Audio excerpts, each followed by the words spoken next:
Hello friends, जैसा कि last class में हमने अब फंडामेंटल क्वांटिटीज़ और डिराइव्ड क्वांटिटीज़ के बारे में अध्ययन किया था, जिसमें फंडामेंटल क्वांटिटीज़ कितनी होती हैं। मैंने बताया था आपको 7 फंडामेंटल क्वांटिटीज़, और इसके साथ साथ मैंने आपको 2 सप्लीमेंट्री क्वांटिटीज़ के बारे में भी बताया था।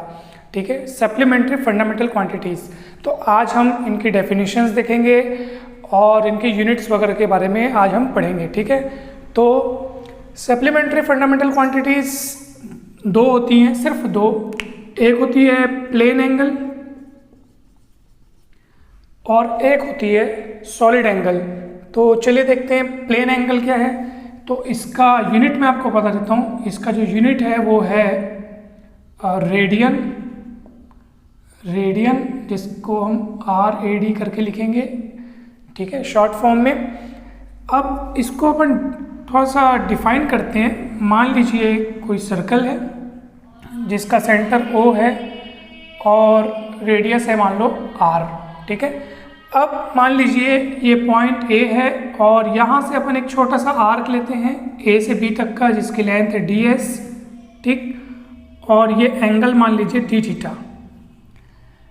2 पॉइंट लिया मैंने सर्कल पे, और उसके बीच का जो आर्क है उसका लेंथ DS, और जो एंगल इस आर्क के द्वारा सेंटर पे बनाया जा रहा है, ठीक है, वो है d थीटा।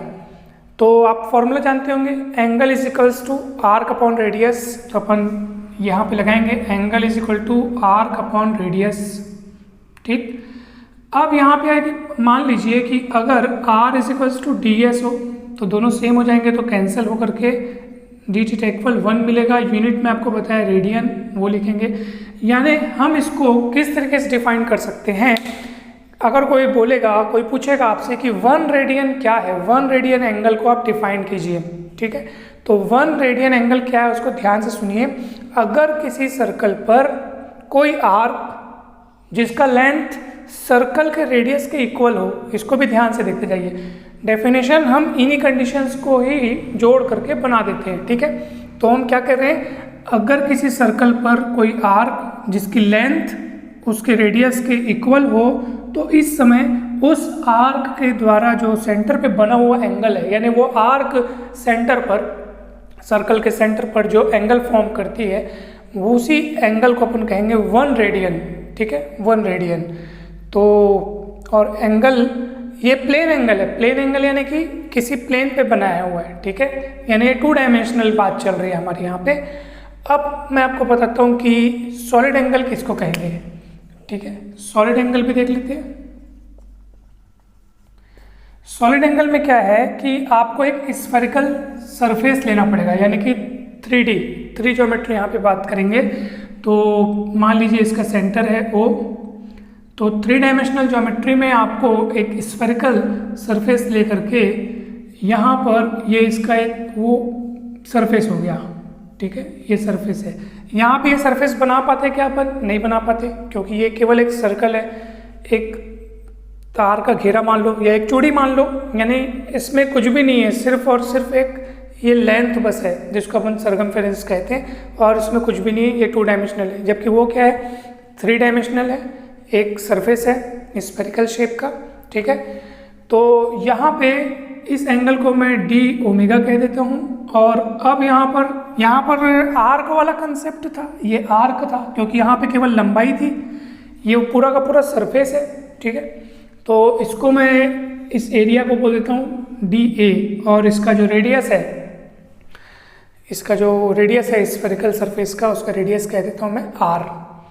तो सॉलिड एंगल का फॉर्मूला होता है d omega is equals to area dA upon radius का square, area of this surface upon radius square. ठीक है, तो इस तरीके से हम सॉलिड एंगल को डिफाइन करते हैं।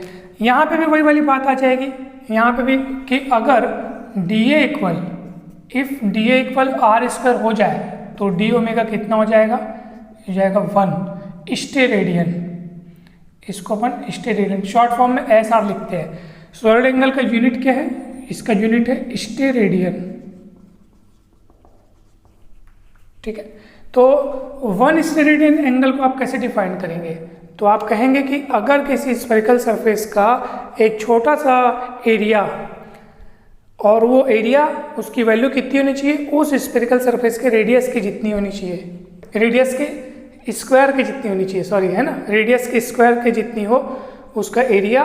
तो ऐसे केस में जो एंगल फॉर्म होता है यहाँ पे सेंटर पे, किसके द्वारा बनाया हुआ, उस सरफेस के द्वारा बनाया हुआ जो एंगल है वो एंगल कहलाता है 1 स्टेरेडियन। ठीक है, तो ये दो सप्लीमेंट्री फंडामेंटल क्वांटिटीज़ हो गए और ये भी काफ़ी इम्पोर्टेंट है, इनको भी आप याद रखेंगे, इनके क्वेश्चंस भी आते हैं एग्ज़ाम में। सो क्लियर हुआ आपको? कहीं भी डाउट हो तो बिंदास पूछिए। वीडियो अच्छा लगा तो ज़रूर लाइक करें, शेयर करें अपने फ्रेंड्स के साथ। सारे टॉपिक्स के वीडियो धीरे धीरे करके मैं बनाने का प्रयास करूँगा। आप लोग भी मुझे सजेस्ट करते जाइए कि कौन सा टॉपिक आपको टफ लगता है, तो उस पर मैं पहले वीडियो बनाऊँगा। और फिजिक्स के साथ साथ कुछ दिन बाद मैं केमिस्ट्री के वीडियो भी बनाना चालू करूँगा और मैथ्स के भी वीडियोस बनाना चालू करूँगा, क्लास 11th के भी और 12th के भी। सो वीडियो को ज़रूर आप लोग शेयर करें और इससे मुझे प्रोत्साहन मिलेगा, जिससे मैं और अधिक मेहनत करके आपको बेस्ट से बेस्ट यहाँ पे लेक्चर्स प्रोवाइड करूँगा। Thank you so much.